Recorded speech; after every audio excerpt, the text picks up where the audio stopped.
So, let's switch gears and talk some basketball. And oh boy, this is going to be a fun one too.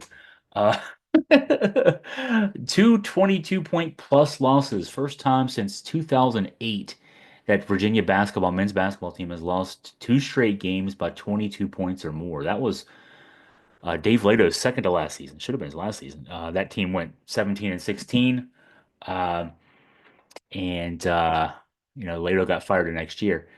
Uh, did not see that, did not see what we saw in the Bahamas coming. I knew that obviously, we all knew that these were going to be tough games. You were going to be playing two ranked teams, win or lose down there, starting with Tennessee, and then as it turned out, St. John's on Friday night. But Virginia played Villanova very well. I know Villanova is not Villanova of recent vintage, but it's still a school that recruits for its basketball program, Villanova level players. They're just not being put in the right places necessarily. And Virginia won that game, rather easily. I mean, it was a 10-point final score, but the working margin was 15 to 18 in the second half in that game up in Baltimore. I was there sitting on the floor for that game, and I was impressed with the Virginia approach there and the results there. And then to go from what we saw there, not just the results, but also the confidence that team played with, to what we saw now was not in the Bahamas, unfortunately for me. But from what we saw on TV, the confidence that we saw in the Villanova game was not there. From the opening tip of the Tennessee game all the way through, that team played like deer in headlights. And that's what shocked me the most. There's a lot of talent on this team. I got people who disagree with me on that. Whatever. I'm going to stick to that until I'm, probably the end of the season, no matter what happens. But um, the results were what we saw from last year's team: 42 points in the Tennessee loss and 55 in the St. John's loss. And you know what? Okay, so among the things that stand out, I'm the numbers guy. I just went into details about how far passes went downfield in the football part of this podcast. All right, so um, before in the first three games of the season, this Virginia team was shooting 44.6% from three. That ranked in the top 10 nationally. Uh, 3-point shooting is going to come and go, and it went this in the two games, 15 of 48, 32.2%. That's more like last year. Team averaged 35.8% last year from three.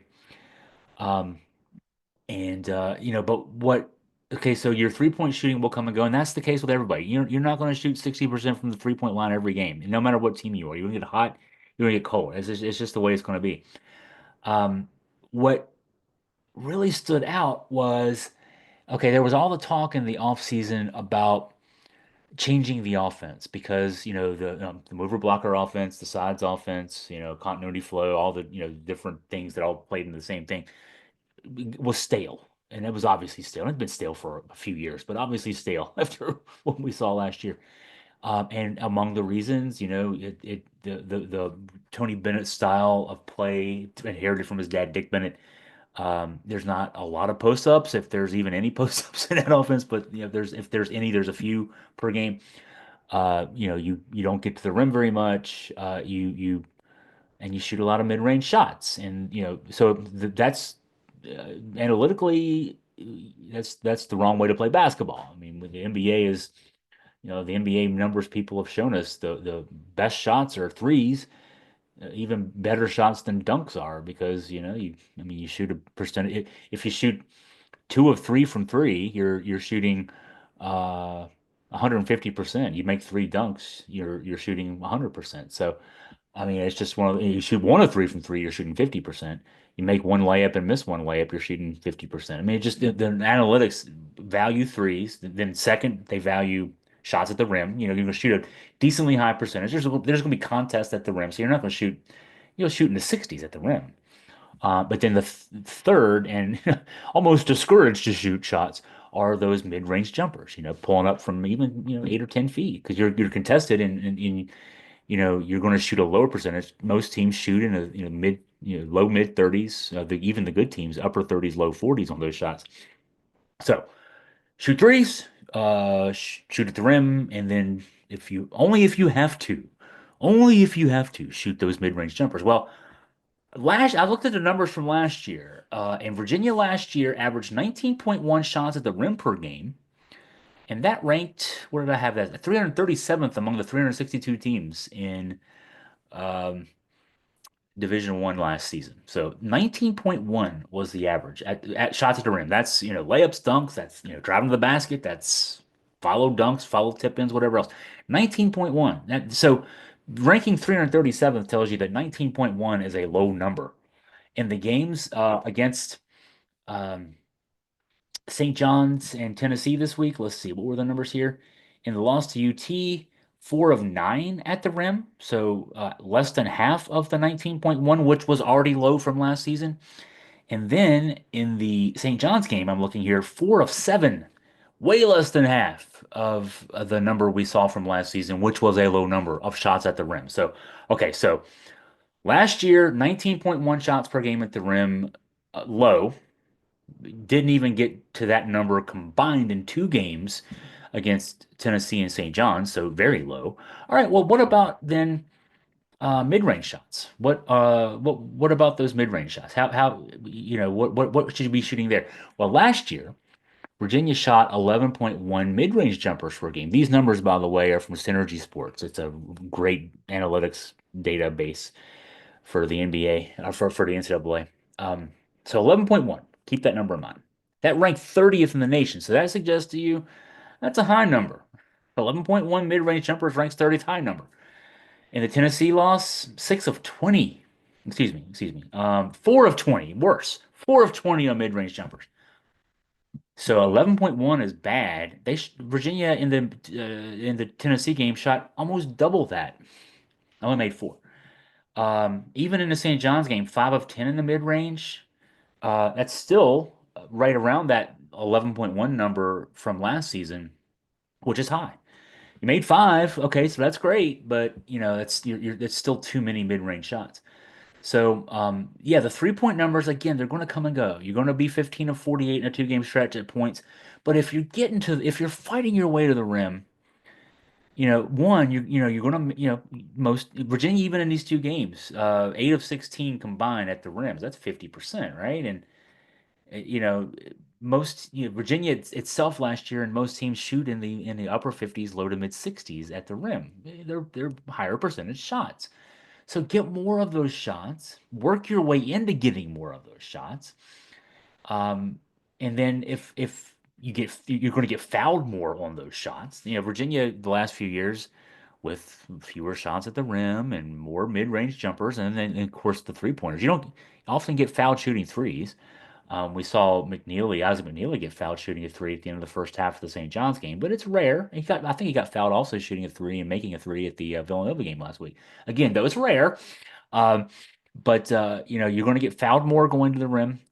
And also when you are effective going to the rim, you're going to get more help defense under the basket, which may allow you to kick it out to an open three-point shooter. That's the open three-point shooter is the best three-point shooter, especially the inside-outside pass.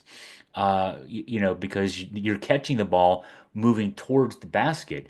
Your balance is much better. Your fluidity is going to be a lot better. Your mechanics are going to be better. So though being effective at the rim can make you more effective at the three-point line too. Uh, games last week, not enough shots at the rim, too many mid-range jumpers. Just what it is. And then another factor that was obvious, I'm sure, for those who watched the games, and if you could make it, I mean, I had to, this is my job. I got to watch all 80 minutes of 2 games, all 40 minutes of any game, plus whatever overtime there might be. Turnovers were a huge issue. 18 in a loss to Tennessee, 16 in a loss to St. John's. For reference, last year, Tony Bennett's last team averaged 8.1 turnovers per game. That was the fewest in the nation. Tony's team's always valuing the ball so well.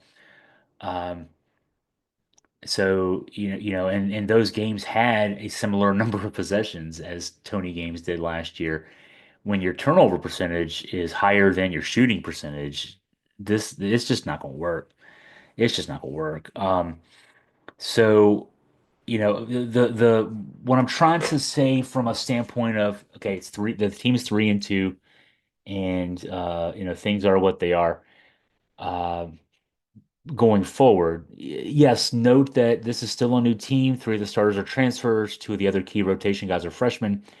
Even the guys who are being asked, who are back, are being asked to play a new way. It worked against Villanova, but Villanova is not that good defensively. Ken Palm ranks Villanova 95th in the country. Tennessee's ranked first, and St. John's is ranked 15th. Um, it stood out to me that Tennessee and St. John's were a lot more physical in the two games. Tennessee had 8 steals and 7 block shots against Virginia, and a +9 advantage on the boards. St. John's also actually a +8 advantage on the boards. 13 steals and 3 blocks. So, I mean, those, 15 steals, combined steals and blocks for Tennessee, 16 combined steals and blocks for St. John's. Virginia looks soft. I was noting this when I was chatting with fellow sports folks in the press box yesterday at the football game, that it looks like the Virginia kids are still scrimmaging. That they're still figuring out where to be defensively, where to be in transition, what their roles are on offense, and they're running the plays, but it's almost like they're still waiting for somebody to blow the whistle and let them do it again, because they don't know where they are. They don't know where they're supposed to be. Um, and you really saw that in the St. John's game. The numbers there: 10 of 24 from three for St. John's, 13 of 17 at the rim. Now that number, the 17 is still low, in part, there's a low number there for St. John's in terms of attempts, just because the number of possessions in that game were so low. 13, and then 6 of them were dunks, and 3 of them were alley-oop dunks on fast breaks. I honestly don't remember an alley-oop on a fast break anytime in the last few seasons. I'm obviously going to be, somebody's going to send me a clip of something and say, you missed this one. But I don't remember alley-oops on dunks in the last few years under Tony. He had 3 in the first half against St. John's. I don't know what that is except for not knowing where to be. Um, this is all something that can be fixed, obviously, but that's going to take game reps, and the game reps are, you're running out of those already.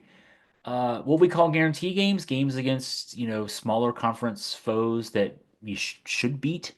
There's only 4 of those left on the schedule. 3-2 Virginia. There's going to be 30 regular season games. You've only got 4 tune-up type games left this season.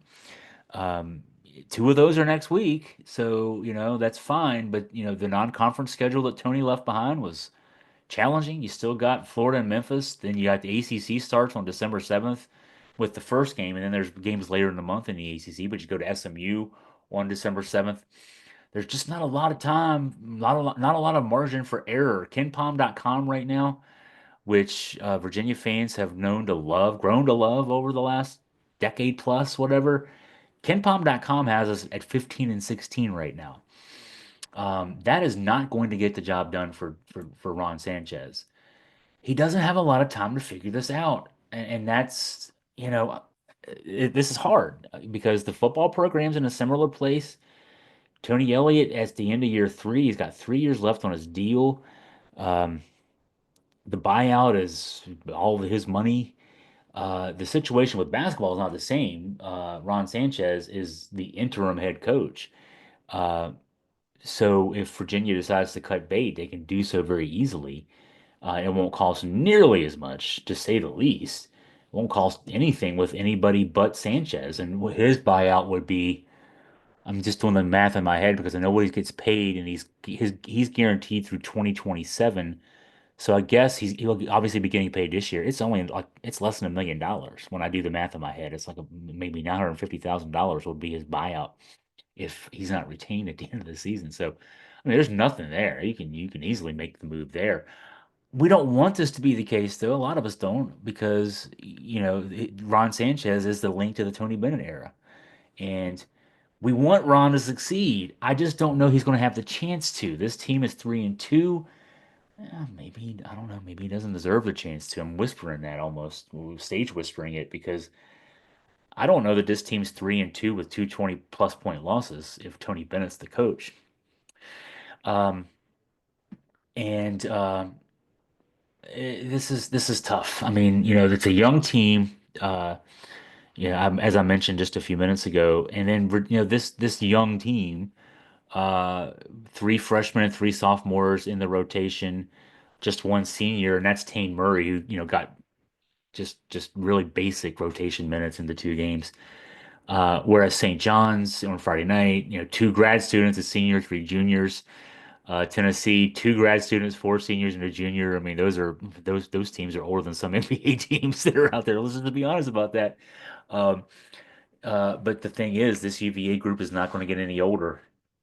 They are what they are. You're not going to go to the waiver wire. You're not going to make a trade. You're not going to pick up a free agent buyouts or anything like that. This is what you got.